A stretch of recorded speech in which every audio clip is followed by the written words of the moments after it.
Pahalgam attack నేనిప్పుడు యూకేలో ఉన్నప్పుడు నేను న్యూస్ తెలుసుకున్నాను. అసలు ఇది చాలా చాలా కృంగదీసిందనమాట ఈ పెహల్గామ్ అటాక్ అనేది.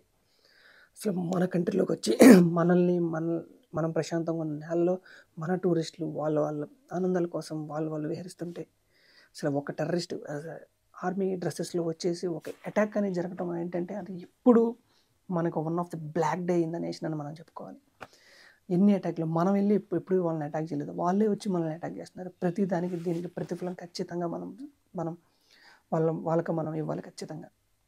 ఏంటంటే ఇంత ఆ పీఓకేని ఆక్యుపై చేసుకోవడం కాకుండా పుల్వామా అటాక్‌లు చేసి, మళ్ళీ ఇది చేసి మనం మన సహనాన్ని పాకిస్తాన్ టెర్రరిస్టులు ఖచ్చితంగా పరీక్షిస్తున్నారు.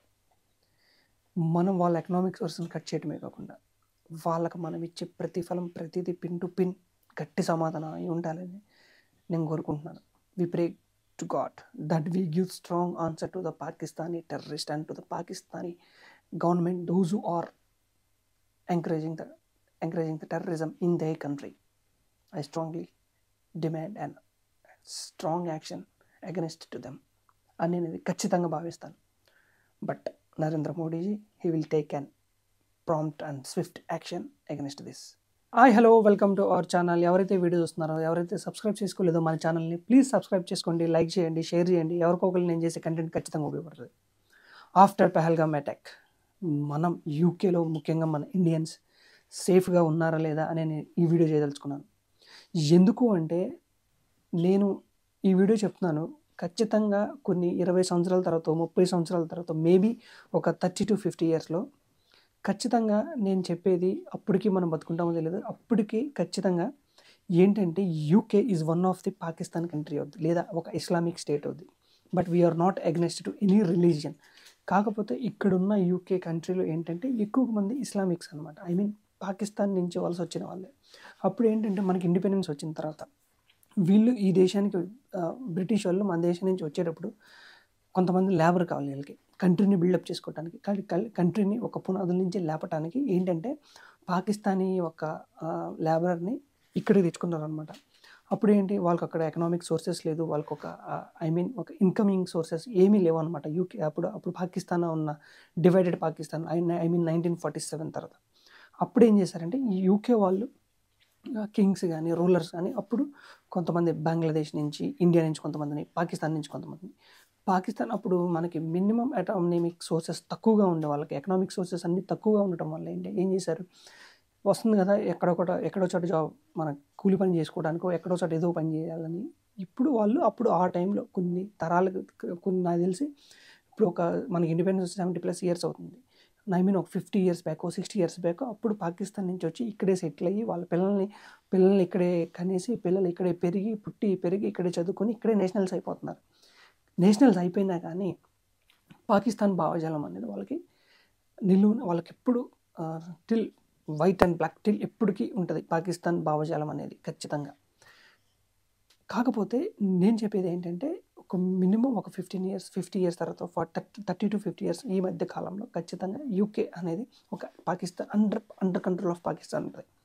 కాకపోతే వీళ్ళకి ఏంటంటే ఇప్పుడు పెహల్గామ్ అటాక్ అయిపోయిన తర్వాత ఇలాంటి కంట్రీస్ యొక్క సోర్సెస్ ఇప్పుడు యూకే అనేది ఏంటి మినిమం ఎటు తెలుసుకోలేని పరిస్థితి. ఇప్పుడు రష్యా ఆల్రెడీ మనకు సపోర్ట్ ఇచ్చిందనమాట. కాకపోతే యూకే అనేది ఎటు ఏం చేస్తున్నారంటే ఎటు తెలుసుకోలేని పరిస్థితి. ఏదర్ ఇండియాకి సపోర్ట్ చేయాలా, ఏదర్ పాకిస్తాన్కి సపోర్ట్ చేయాలనేది. ఇలాంటి కంట్రీ ఏంటంటే ఒక బ్యాలెన్స్డ్గా ఉందన్నమాట. కాకపోతే ఇక్కడ మన ఇండియన్స్ ఖచ్చితంగా మొన్న జరిగిన గొడవల్లో మన వాళ్ళు వెళ్ళి హై కమిషన్ దగ్గర ప్రొటెస్ట్ చేయడం, పాకిస్తాన్ వాళ్ళు వచ్చి మన ఇండియన్ కమిషన్ దగ్గర ప్రొటెస్ట్ చేయడం, కాకపోతే కొంతమంది అరెస్ట్ చేశారు ఇదంతా. కాకపోతే ఏంటంటే మన వాళ్ళు సేఫేనా అనేది నా క్వశ్చన్ మార్క్ అది పెద్దగా రీజ్ అవుతుంది.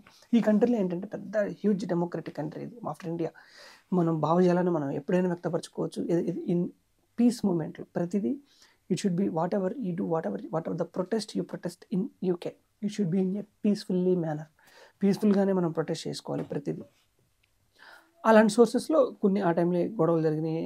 ఆ టైంలో సంథింగ్ వాటర్ మూమెంట్ అని ఇదని అదని పాకిస్తాన్ హై కమిషన్ దగ్గర మన వాళ్ళు వెళ్ళి గొడవలు చేయడం, ఇవన్నీ all of a sudden end అయిపోయినాయి.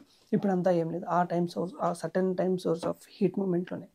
కాకపోతే ఏం చేస్తే నేను చెప్పదలుచుకుంది ఏంటంటే మన Indians mostly against to the terrorist. ఆ టెర్రరిస్ట్ అనేవాడు ఏ కంట్రీ నుంచి వచ్చినా కానీ, మోస్ట్లీ టెర్రరిస్ట్ అనేది పుట్టి పెరిగింది పాకిస్తానీ కంట్రీలో టెర్రరిజం అనేది పుట్టి పెరిగింది. కాకపోతే మన వాళ్ళు ఏం చేస్తున్నారంటే, మనం ప్రతి ఇండివిడువల్ని మనం ఒక టెర్రరిస్ట్గా చూడటం అనేది తప్పిది. పాకిస్తానీ కంట్రీలో టెర్రరిజం అనేది పుట్టి పెరిగి వాళ్ళు ప్రోత్సహిస్తున్నారు. We should be అగ్నిస్ట్ to the government and to the terrorist, not to the Pakistani nationals అని నేను చెప్తాను.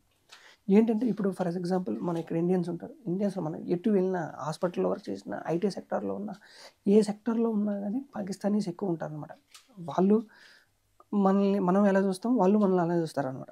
కాకపోతే ఇక్కడ ఏంటంటే అందరూ భయపడాల్సిన పనే లేదు. UK is one of the safest country to live with the huge democratic values అని నేను చెప్పగలను. కాకపోతే ఏంటంటే కొంతమంది చూసే విధానాలు వాళ్ళని బట్టి, ఫర్ ఎగ్జాంపుల్ మనం చూసే విధానం మనకు ఒకలాగా అనిపిస్తుంది, వేరేవాడు చూసే విధానం వేరేవాడికి ఒకలాగా అనిపిస్తుంది. కాకపోతే ఏంటంటే అట్ ద ఎండ్ అందరూ ఒక కంట్రీకి వచ్చినప్పుడు మన కంట్రీని, ఆ కంట్రీ యొక్క వాల్యూస్ని మనం గౌరవించాలి. అలానే మనం బతకాలి. అందుకే నేను ఈ వీడియో తెలుసుకున్నాను. ఏంటంటే ఆ ఇన్సిడెంట్ ఎక్కడో మనకి ఇండియాలో జరిగింది. ఇండియాలో మనం స్ట్రాంగ్గా ఉండాలి. మన కంట్రీలో అలాంటి టెర్రరిస్ట్ వాళ్ళని మన సైన్యంతో పాటు మనం కూడా ఎదుర్కోవాలి. ఇండియన్ ఆర్మీ ఒక్కటే కాదు, మనం కూడా ఎదుర్కోవాలి అలాంటి వాళ్ళని. మనకు కూడా అలాంటి స్కిల్స్ రావాలి. ఏదో అక్కడ జరిగింది, ఇక్కడ గొడవ చేస్తున్నాం అని కాదు. ఇప్పుడు జరిగింది పెహల్గామ్ అటాక్. ఏ సెలబ్రిటీ ఎక్కడో ఆల్ ఐస్ ఆన్ రాఫా అని పెట్టేటప్పుడు ఏదో కంట్రీలో జరిగితే ముందు మన కంట్రీలో జరుగుతుంది. మనం స్పందించాలి. సెలబ్రిటీలు కూడా ఇదే తప్పు చేస్తున్నారు వేరే కంట్రీల గురించి. అప్పుడు దీని గురించి నేను వీడియో కూడా చేశాను అనమాట. అసలు సెలబ్రిటీలు ఏం మాట్లాడుతున్నారు, ఫస్ట్ ఎవరు త్వరగా రెస్పాండ్ అవుతున్నారు, ఇది ఒక హ్యూజ్ వరల్డ్ అటాకింగ్గా చూసుకోవాలి. ఆ పెహల్గామ్ అటాక్ అనేది మన కంట్రీలో, మన దేశంలోకి వచ్చి మన టూరిజంని అటాక్ చేసి మన టూరిజంని డౌన్ఫాల్ చేయడానికి ఈ టెర్రరిస్టులు పన్నిన పన్నాగం అనమాట ఇది. అందులో జేడీ వ్యాన్స్ ఒక యుఎస్ VP వచ్చిన తర్వాత ఇలాంటి అటాక్ అనేది మనం అసలు క్షమించడానికి, దీనికి ప్రతిఫలం Pakistan terrorist and Pakistani government ఖచ్చితంగా దీనికి ప్రతిఫలం పొందుతారు. వాళ్ళు ఆల్రెడీ ఎకనామిక్ సోర్సెస్ అన్నీ మనం బంద్ చేసాం వాళ్ళకి. కాకపోతే వార్ అనేది ఎప్పుడు వస్తుందో ఏంటో తెలియదు. అసలు వార్ రావడానికి ఉన్న వాతావరణాలే ఉన్నాయి తప్ప వార్ని ఎప్పుడు సేఫ్ సైడ్గా ఎప్పుడు దాన్ని సబ్సైడ్ చేయాలనేది లేదు ఇక్కడ. మోడీ ఈజ్ టేకింగ్ అనే గుడ్ యాక్షన్. మోడీ అనేది ఫ్రీ హ్యాండ్ ఇచ్చేశాడు. మెయిన్గా ఎయిర్ ఫోర్స్కి, నేవీకి, ఆర్మీకి, ప్రతి ఒక త్రివిధ దళాలకి ఒక ఫ్రీ హ్యాండ్ ఇచ్చేశాడు అనమాట. First Indian Prime Minister to give free hand to all the 3 Air Force, Navy and Army. I proudly bow to our Prime Minister Narendra Modi ji.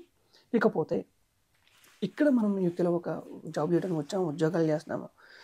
కాకపోతే ఏంటంటే మనం ఉన్న సెక్టార్లో పాకిస్తానీస్ నేషనల్స్ ఎక్కువ. మనం ఎలా బిహేవ్ చేయాలి, మనల్ని ఏదో మనకేంటో మనకున్న భావజాలం, ఒక నేషనాలిటీ మనం ఉన్నా కానీ మనం ప్రతి ఒక్కరిని టెర్రరిస్ట్గానే చూడకూడదు. ఎందుకంటే ఇదివరకు ఒక సేయింగ్ ఉంది, every terrorist is a Muslim but not every Muslim is a terrorist అని ఒక కొటేషన్ ఉంది. కాకపోతే టెర్రరిస్ట్ అనేవాళ్ళు ముస్లిం యొక్క రిలీజియన్ నుంచి వస్తారు. కాకపోతే ప్రతి ఒక్కరిని టెర్రరిస్ట్గానే చూడటం మనం అనేది తప్పది.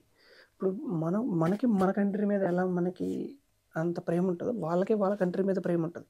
దాన్ని మనం సబ్సైడ్ చేయకూడదు, దాన్ని మనం డిమోటివేట్ చేయకూడదు, దాన్ని మనం ఎలా అంటే ఒక నెగిటివ్ పాయింట్గా తీసుకోకూడదు. వాళ్ళు ఒకప్పుడు మనతో పాటు ఉండాలి, నేను వాళ్ళని సపోర్ట్ చేయట్లేదు. కాకపోతే మనం ఒక కంట్రీలో ఉన్నాం కాబట్టి మనం ప్రొటెస్ట్లు చేసేది ఎప్పుడు పీస్ఫుల్గానే ప్రొటెస్ట్ చేయాలి. అప్పుడే మనకి సేఫ్టీ ఉంటుంది. అందువల్లే ఓవరాల్గా నేను చెప్పదలుచుకున్నది అదే. మనం ఒక కంట్రీలో వచ్చినప్పుడు ఆ కంట్రీకి తగిన వాల్యూస్, ఆ రూల్స్కి సర్టన్ స్టాండర్డ్స్కి ఒక ప్రొటెస్ట్లు చేయడానికి ఎలా గవర్నమెంట్ దగ్గర పర్మిషన్ తీసుకొని ఒక పీస్ఫుల్ మేనర్లో ప్రొటెస్ట్ చేయొచ్చు. ఇప్పుడు అదే ప్రొటెస్ట్లు మీరు ముస్లిం కంట్రీలో చేయండి, కువైట్, ఖత్తర్, దుబాయ్ ఇలాంటి కంట్రీస్లో చేయండి, అసలు మనం ఫ్లైట్ ఎక్కేదాకా మనల్ని పట్టుకొని తరిమి కొడతారనమాట. ఇలాంటి ప్రొటెస్ట్లు మనం ఇస్లామిక్ కంట్రీలో చేస్తే. కాకపోతే యూకే ఏంటంటే మనకి ఫ్రీ హ్యాండ్ ఇచ్చింది. ప్రతిదీ డెమోక్రటిక్ వాల్యూ. ప్రతి ఒక్కరిని వాడి యొక్క సిటిజన్ కానీ వాడి యొక్క బ్రిటిష్ సిటిజన్ ఎలా ట్రీట్ చేస్తారో మనల్ని కూడా అలానే ఏ నేషనల్ ఉండండి, ఇండియన్ నేషనల్ అవ్వండి, ఆఫ్ఘన్ అవ్వండి, దుబాయ్ అవ్వండి, యుఎస్ సిటిజన్ అవ్వండి, ఆస్ట్రేలియన్ సిటిజన్ అవ్వండి, కెనడన్ సిటిజన్ అవ్వండి, ప్రతి ఒక్కరిని ఈక్వల్గానే ట్రీట్ చేస్తారు ఈ కంట్రీ వాళ్ళు. మెయిన్గా equality the top most priority for the UK government and for the UK people. అది నాకు బాగా నచ్చింది. కాకపోతే నేను చెప్పేదో తెలుసుకున్నది, మనం చేసే ప్రొటెస్ట్లు ఇప్పుడు పీస్ఫుల్ మేనర్గా ఉండాలి. చూసాం కొన్ని వీడియోలో వాళ్ళని అరెస్ట్ చేయటాలు, అరెస్ట్ చేయట్లు, మన ఇండియన్ పీపుల్ని అరెస్ట్ చేయటం, అరెస్ట్ చేసే పద్ధతి కూడా నాకు కొంచెం బాధ కలిగించినా కానీ మనం ప్రతిదీ పీస్ఫుల్గానే చేయాలి, పీస్ఫుల్గానే చేసుకుందాము. ఇలాంటి కంట్రీ మనకి ఈ కంట్రీ మనకి ఇంత ఫ్రీ హ్యాండ్ ఇచ్చింది ప్రతి దాంట్లో. మీరు మీ భావజాలాన్ని మీరు వ్యక్తపరచుకోండి అనేది. దాన్ని మనం వ్యక్తపరచుకునేటప్పుడు దాన్ని మనం పీస్ఫుల్ ఆఫ్ మేనర్లోనే మనం వ్యక్తపరచుకోవాలి. గొడవలకు పోయి మన పరుగులు మనమే తీసుకునే విధంగా మనం చేయకూడదు. ఇప్పుడు అది ప్రతి ఒక్కళ్ళు సేఫ్గానే ఉన్నారు. మనం ఇండియన్ గ్రోసరీ, మన పాకిస్తానీ షాప్లోకి వెళ్ళి వస్తువులు కొంటాం, పాకిస్తానీ షాపుల్లోకి వెళ్ళి పచారీ, ప్రతిదీ మన పాకిస్తానీ షాపుల్లోనే ఉంటాం. కాకపోతే ఆల్ ఆఫ్ ఎ సడన్ యూకేలో మనం సేఫ్గానే ఉన్నాం, మనం సేఫ్గానే ఉంటాం. యూకేలో ఏ గవర్నమెంట్ ఉన్నా కానీ మనం ఖచ్చితంగా సేఫ్గా ఉంటాం. కాకపోతే ఏంటంటే అప్పుడు పెద్దవాళ్ళు పూర్వం వాళ్ళకి పాకిస్తాన్ మీద అభిమానం ఉంటుందేమో కానీ ఈ తరంకి 50-50 ఛాన్స్ ఉంటారు. మనం ఇక్కడే పుట్టాం కదా, ఇంకా మనకు పాకిస్తాన్తో రిలేషన్స్ లేవు కదా అని ఉండేవాళ్ళు కొంతమంది ఉంటే, ఇంకా మనం ఎక్కడి నుంచి వచ్చినా కానీ మనం ఎవరైనా కానీ మన పాకిస్తానీ నేషనల్స్ కానీ ట్రీట్ చేస్తారు కదా అని కొంతమంది ఉంటారు అనమాట. కాకపోతే at all of a sudden UK ఇప్పుడు మేము సేఫ్గానే ఉన్నాం. పుల్వామా పెహల్గామ్ అటాక్ జరిగిన ఇక్కడ మనం సేఫ్గానే ఉన్నాం. మనం భయపడాల్సిన పని ఎటువంటిది లేదు. ఎటువంటి ప్రొటెస్టులు చేసినా కానీ పీస్ఫుల్ మేనర్లో